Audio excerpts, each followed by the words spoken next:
I didn't think that that was fair. So I came out my junior year very quietly, kind of like, all right, I just stopped dating men, and I made it really clear that, um, there's no point in you trying to date me because I'm gay. And some guys asked the question, most didn't. Yeah, that's when things got weird at Princeton. Okay, when I came out and I made a stand for who I actually am, things got weird.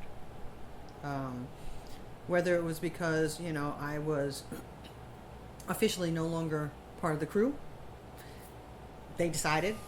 I didn't decide that. I was perfectly willing to continue to be friends and hang out and do all the stuff that we had been doing. But the fact that I was now other, I was not straight, I was not dating a man, I also wasn't dating a woman because there was no one to date. So I was in this isolated, weird bubble.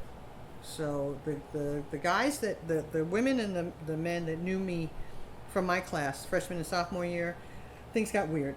The underclassmen who didn't know me, they kind of saw me as some sort of folk hero, like, wow, she's out, and she's black. And they didn't know me before, right? So I guess so I'm a junior, so the freshman and sophomore classes, those are the people I basically hung out with.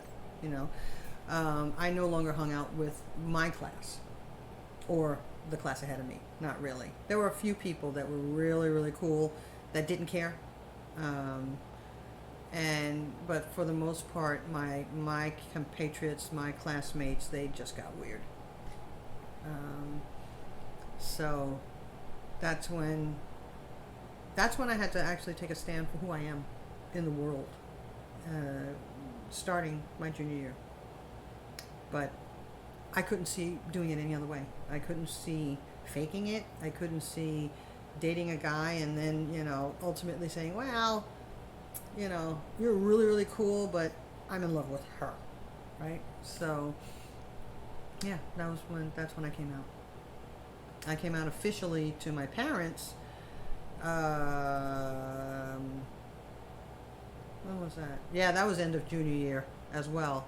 And then things got really weird, because, all of a sudden this proximity to home was not the benefit it used to be, because my parents did not have a good reaction. So it was very hard. Summers were very hard. So I had, 2 more summers to do at home. So that first summer, my junior year, we kind of like danced around each other, because I hadn't officially come out. Officially, they knew, but not really. It was halfway through my senior year that I had the confrontation. And then that summer of being home for 6 weeks before I headed off unfortunately, to medical school that I had gotten into. I chose Princeton in the end, mostly because of the financial aid package that Princeton offered. Although Brown and Yale offered me very good packages, I could have afforded to go to both of those schools. Princeton offered me more money and with fewer loans. I thought, being young and starting to think about my sexual orientation, that coming to Princeton would make a better man out of me. This is really how I thought at that young age. So I was starting to have feelings for the same sex around the late time in high school. I wasn't interested in dating at all growing up. I was just very focused on my studies. But as I was approaching college years, my friends were dating and I was not, and starting to think about my own sexual orientation. And I did start to have feelings for other men. And having visited the Princeton campus, I saw it was a very conservative place and the people seemed upright. And I thought that would be a better environment for me than at Yale or Brown, which are highly, highly liberal places.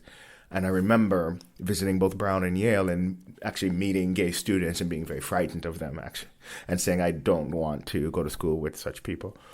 And I went to Princeton mostly for those reasons. So between the money and the conservatism, and I thought it would be a better environment for me, which is great. So I modeled myself after this sort of, new age Renaissance man, and I thought that by just getting involved in all of these activities, one, I could repress my sexual orientation, and two, I can, come out of Princeton and be a successful American. My parents are immigrants, and so they always instill in us the notion of the American dream, and the American dream was being successful, making money, being a doctor, and those sorts of things. And so I just followed that path as long as I could. One of my roommates came back, and I remember like calling this like sweet meeting to be like, guys, I have to talk to you about something. And so like when they all like came into my room and like sat on my bed, and I was like, guys, I have to tell you guys, like, I'm bisexual. And they were like, uh-huh. Like, anything else? And I was like, no, I just have to tell you that. And they were like, okay, great. So that was a little bit like, for me, it was like very momentous. I think for them, it was like, cool, whatever. And, like they were great. We, like totally accepting, move on. Definitely for me, it was a huge deal to have finally like articulated to someone that I was something other than straight. Coming out to my dad was definitely tough. And actually that didn't happen for maybe another like 6 months or so after I had started dating this woman. And it's like complicated and like not that interesting, but I was visiting him, and she had come to visit me, and we ended up having this like my dad and I ended up having this confrontation, about my sexuality that was kind of like, him just expressing that he didn't feel comfortable with my identity and didn't believe that it was the right choice for me. And that was tough. I mean, I have a really close relationship with my dad now, and he's done a complete 180 on that. I mean, he's amazing now. And, I'm married to a woman. I have 3 kids. He loves my family. He's really close with my partner. That was just like 10 years ago. So, even in the last 10 years, he's like walked the whole path. I graduated high school in 1989. This is before the internet at least became publicly known. It wasn't until the mid-90s where what we know of as, the web became a thing. So there wasn't a way for me to research myself, why I had these feelings, or find a community of people. So I felt very alone. Going to junior high, first class, 7th grade, there was this girl, and I felt such strong feelings of attraction for her. And to have these feelings of attraction for a woman, and at the same time really have this curiosity of what it must be like to be a woman, and to really desire to be one, to at least experience it. At least at the time, I told myself for a little while, like if I could magically transform myself. But to have these what seemed contradictory feelings, I couldn't negotiate how to be gay and transgender, It didn't seem possible. How to be attracted to a woman and want to be one really badly. Coming to Princeton and meeting somebody like Ken and then other gay students and seeing these happy people appealed to a part of me. There was never any part of me that felt judgmental of them, or that they were wrong, or that it was a sin or anything like that, I probably internalized that feeling about myself more than I ever externalized that to other people. I felt I was wrong.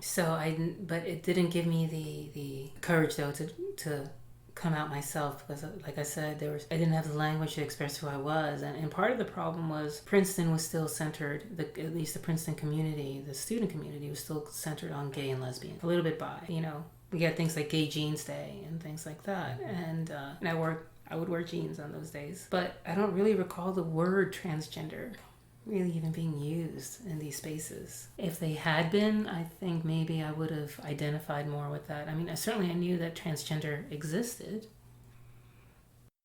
You didn't know who might be gay, who might be lesbian. Dating was not, it just like that was such a part of everyone else's experience that was just not a part of mine or the other. I knew of maybe 3 other guys in my class that were gay. I didn't know any lesbians, 0 lesbians. On the one hand, it felt very normal, but it was very isolating. And there were huge chunks of my Princeton experience where I felt completely out of place. And I felt like I was even after I came out, I was definitely sort of shutting down a part of myself so that I could just fit in with my existing friends. And I feel like if I had said that at the time to any one individual friend, they would have tried to fix it. They would have tried to be like, well, let's do something more inclusive for you. Let's do something more sort of gay, lesbian friendly for you. But it didn't really work. And that was sort of a national conversation thing, where people were saying it's okay to be out, but it actually wasn't. You know what I mean? I was out as bi, but at the same time, I wasn't super vocal about it. Like, just so most people didn't know. I mean, I guess I would be actually pretty interested in seeing, like, how, like, visible, like, LGBT is in Princeton. While I was there, I felt like LGBT was kind of visible, but, like, almost, like, I think Princeton was, like, in that phase where, like, a lot of the LGBT people almost felt need to, like, be visible, which is understandable, because I think they were kind of invisible before. So when when the pendulum always swings the other way. And I felt like a lot of LGBT people made that their, like, super identity. And I can understand that because, like, when you were invisible beforehand, you want to be seen. You want to make it a point to, like, say, hey, I am LGBT and I'm proud and I'm out. It was difficult. It took its toll emotionally. It took its toll academically because I was preoccupied with the whole issue that I think it did distract me from my studies. And I really didn't come to terms with the fact that I was gay, I might be gay, whatever you want to call it. The thought hadn't entered my mind until early in my sophomore year. So freshman year, it was nose to the grindstone, and I did very well academically. And then the next couple of years suffered a bit, I think because I was just distracted and worried and did a lot of thinking and etc. But it was just a kind of a closed door issue. And as it was for most of us at the time, it was something that you just didn't share with your friends. And, when I get together with my LGBT friends these days, from back in the day, from my classmates, we kind of all share the same war stories about being closeted at Princeton. It wasn't a comfortable or safe place at the time. We had some people coming to our aid. We had other people trying to shut us down. We had one dance every month. It was the most popular dance on campus. But they almost didn't let us have our last couple of dances that year simply because things were too crazy and they didn't want anything to happen. That's in many ways soured me toward Princeton. It's one thing to have someone come at you for a reason of discrimination. It's another thing to have the entity that is supposed to be protecting you, advising you to simply tone it down and let things slide and everything will be okay. We all got a little burnout, I think, and decided that, okay, we're going to be who we are, and we're going to continue to do what we do. But we're not really going to look to the university to in any way protect us. Like, it was kind of a similar, like, it was a lot of white gay men and a lot of allies. And allies are really wonderful, but it's really something when a community a community centered around identity is made up mostly of people who identify as not being that thing, but liking those people. So basically the narrative is being driven by people who are like, I'm accepting, don't be afraid of, like, my friends, but I'm not one of, like, I'm not like them. They're my friend. They're like, we're friends and I believe in them having rights or whatever it is that allies believe in. I guess it's, diverse, but it's an interesting thing to observe when a community's kind of, like, narrative is really focused on how many people can we get to let other non-queer people know that we're, like, not scary. You know what I mean? Like, and that didn't signal as something unusual to me until I like moved to the Bay Area, where it's like hella queer, and everyone's like, you know, like people demand certain things of community. Like they expect to, like, you know, they're like, this is a queer space, we're gonna like center queerness, you know, like we're gonna, like, queer folks are gonna be the ones speaking up for themselves and talking about their own issues, you know.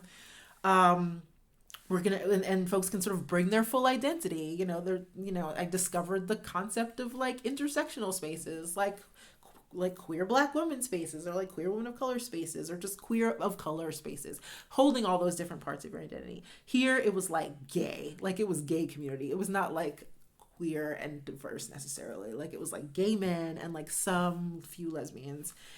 Not really. I didn't know any trans or gender nonconforming folks, really, not out folks, when I was not like in the late 90s, early 2000s. And some of the professors were really wonderful, and some of them were, you know, very off-putting. Whether it was because I was gay or not, I don't know. I do know that I'd see my name on bathroom stalls a lot, in derogatory ways, and people would say things and you'd hear them. So it was an uncomfortable place to be, and I didn't fit in. And some of that was because I was from California, and some of that was because I was gay. You know, and the California thing was the dominant thing in the beginning, but the gay thing dominated it, you know, later. But there was this weird sort of double life going on, where there would be people who wanted to be seen talking to me, because I guess they were establishing liberal bona fides. So people I didn't know would come up and say, "Hi, Sean, how are you?" And I'd be like, "Hi, I'm fine, thank you." And then the gay community would scatter whenever they saw me, because they didn't want people to know they were gay. So my gay life was kind of relegated to only when I would do things, because I was too public for most people. But then I'd get phone calls from people who were scared, who were just coming out. I'd get sometimes letters. One of the scarier parts was this couple of letters I got from a young woman who was really depressed. And because they were letters, I had no way to reach her or talk to her, but she was writing me. And eventually we talked, and, you know, everything turned out fine. But, you know, you feel helpless because, you know, somebody's hurting and you can't reach them. But I get calls in the middle of the night, you know, from people all over, in other parts of Jersey even, you know, not even necessarily from Princeton, wanting to talk to somebody. And that kind of helped me keep going there, because at least, you know, I was being helpful somehow, and that's always been something I've needed to do. I've been very cognizant of my racial identity for as long as I can remember. Didn't really pay attention much about my gender identity really until I was in my 40s. And again, grew up in an environment where the LGBTQ community was invisible. As I told you I went to a Black church, so you know I knew some gay men, because there's always somebody playing the organ. So we had men who were openly femme and flamboyant and all of those sort of stereotypes, but people would just say, "Oh, he's so eccentric." You know what I'm saying? Like people never owned up to it. You had people who, you know, women who were masculine or butch, and she's a tomboy, but you never owned up to it. And so that community did not exist, and that which you do not see or is not acknowledged is invisible. So when I came to Princeton, I was really psyched to be around so many, because to be around so many Black people who thought the way I did, because I'd been the only Black person in other places. Then I go to Ewing, and a lot of the people the Blacks there were not about education in the way I was. And they did not come from the same sort of family structure I did. So I come to Princeton, and I run into like all these people where no matter how different we are, you know, as Black folk, there's one thing we have in common. We all had to be some sort of smart when we were in high school and think there was some value in that. And so I immediately got involved with the Third World Center. I remember sort of like becoming aware of the fact that white people were afraid of the Third World Center. They would never go there. There might be a handful. And when I say a handful, maybe one or two who would go behind those walls, those brick walls. And I had RAs, you know, I had other not just an RA, but like other advisors who were white kids, upperclassmen who I respected and who I thought respected me. And they never, ever, ever went to the Third World Center. They would say, stop by Cottage. Why don't you come to CAP? And I'd say, like, come to the Third World Center.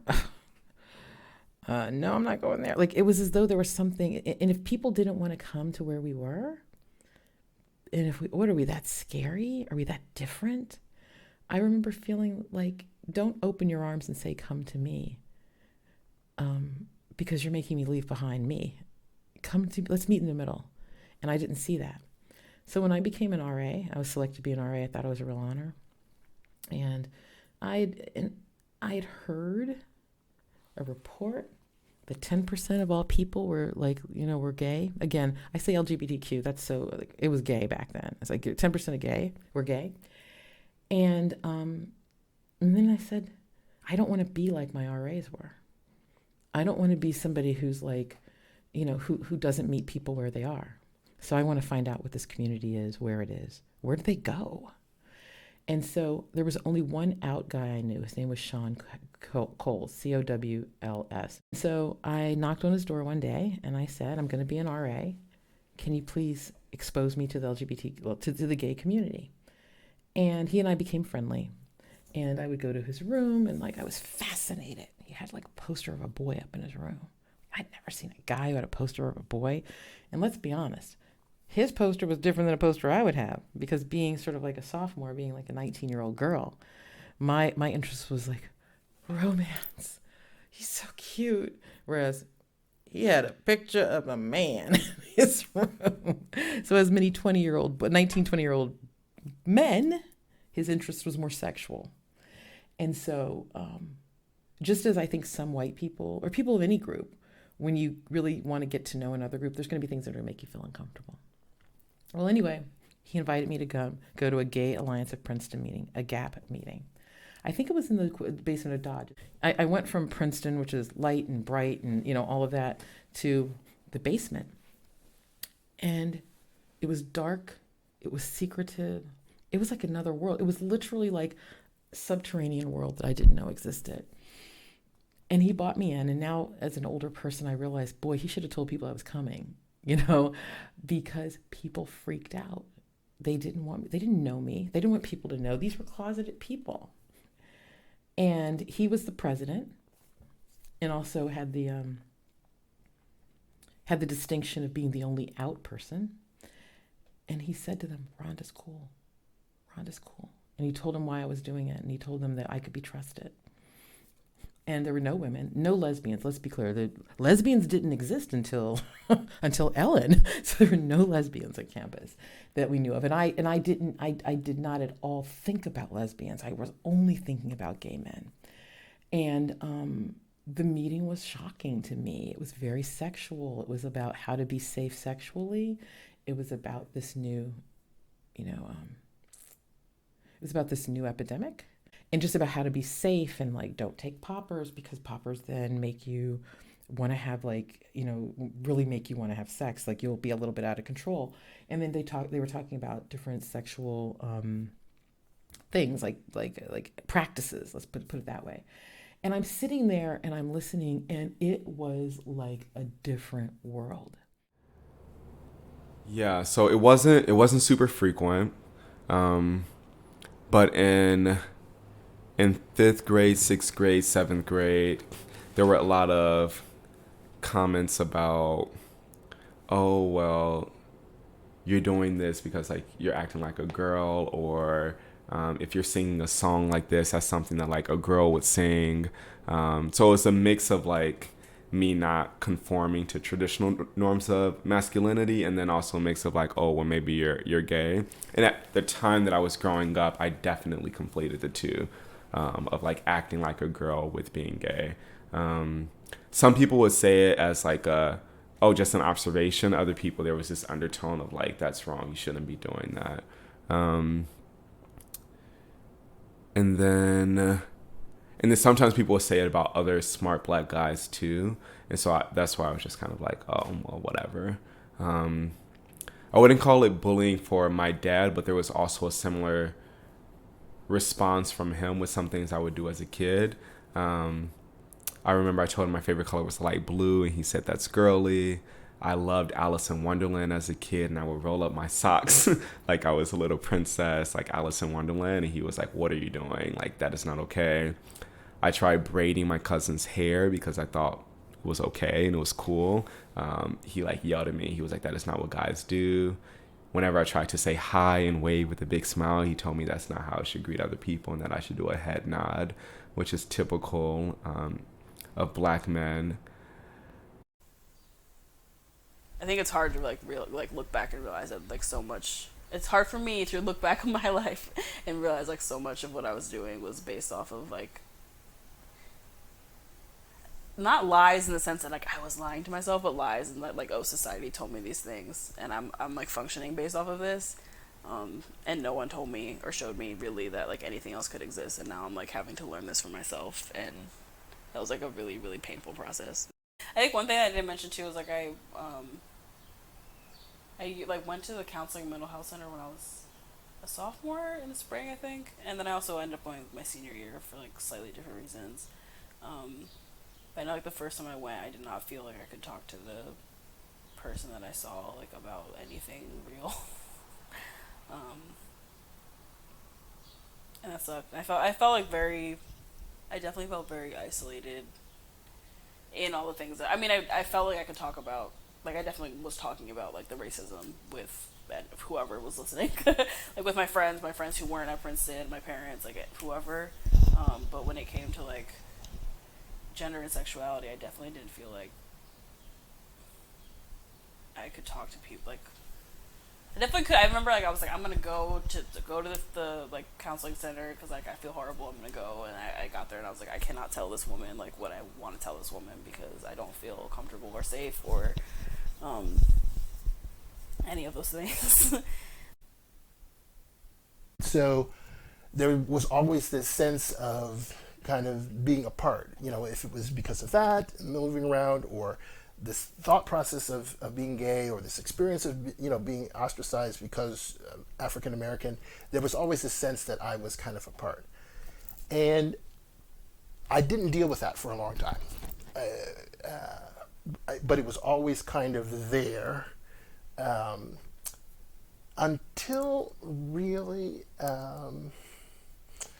even through Princeton, I felt that a little bit in grad school, maybe less so. We'll talk about that later. But it really kind of drove home to me whether I felt like I was part of communities or part of groups. It may be harder for people who are much younger listening to this, remember. But, you know, there was no will and grace. There was no, you know, kind of... there was no gay marriage, there was no anything.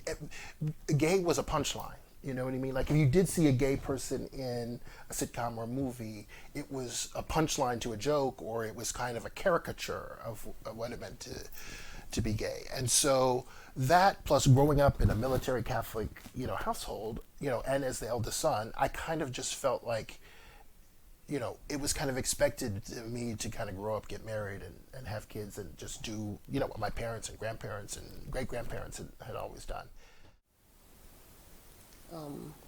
I spent the first 4.5 years after graduating from Princeton living in St. Louis, Missouri. Living in the Midwest was really my opportunity to kind of start over, be away from my parents. It was there that I was officially excommunicated from the religion. It's there that I had a lot of other firsts, whether that was other relationships, different career things happened to me. Like I said, there was a time when I was sleeping in my car. I got a lot of tattoos in St. Louis. I learned so much. I met really great people. But there definitely came a point when I knew that I needed to try to take it to the next level. And so I eventually left St. Louis, Missouri after trying so hard for 4.5 years. And now when I think back, Because I used to live not far from where Mike Brown was killed before I left, not long before I left St. Louis. And I think about how, wow, like, why was I not very successful in St. Louis, Missouri? And when I think about it, it's like going back in time 50 years. I knew people my age that were in busing programs. And so I think being a black woman, especially being a black queer woman, especially being someone who was trying to come to their own, was being very vocal about being out, I think that did impact my career trajectory in a lot of ways. Probably race over the queerness over time, or race and gender. But I started off with a really great job, benefits, everything. And then, it only takes one bigoted person, and corporations have tens of thousands of people in them. But one bigoted person can change your life course, because there's just something about you that they don't like. I'm much more skeptical now than I was. I think more. But, my rule breaking at this point is, again, driving too fast. Cars, again. But I don't know. And maybe part of it, I'm sure a chunk of it had to do with being one of very few black kids in mostly white environments, and maybe not even consciously recognizing that I didn't represent just me. And if I did something that was untoward, that was a reflection not just on me, but on a whole group of people. And I don't know that I would have been able to articulate that back then, but I was aware of it. So that may have been part of it. And I think also probably figuring out, which took a long time, embarrassingly long, but figuring out that I was gay, there was probably always this sense that I was different, and I had to be careful about revealing that difference. And I wouldn't have been able to articulate that back then. But as I've talked to other friends, especially friends who grew up around the same place and the same time, there's a commonality there. There's this thing about, you got to control what you can control, or something will get out, even when we couldn't articulate what that something was.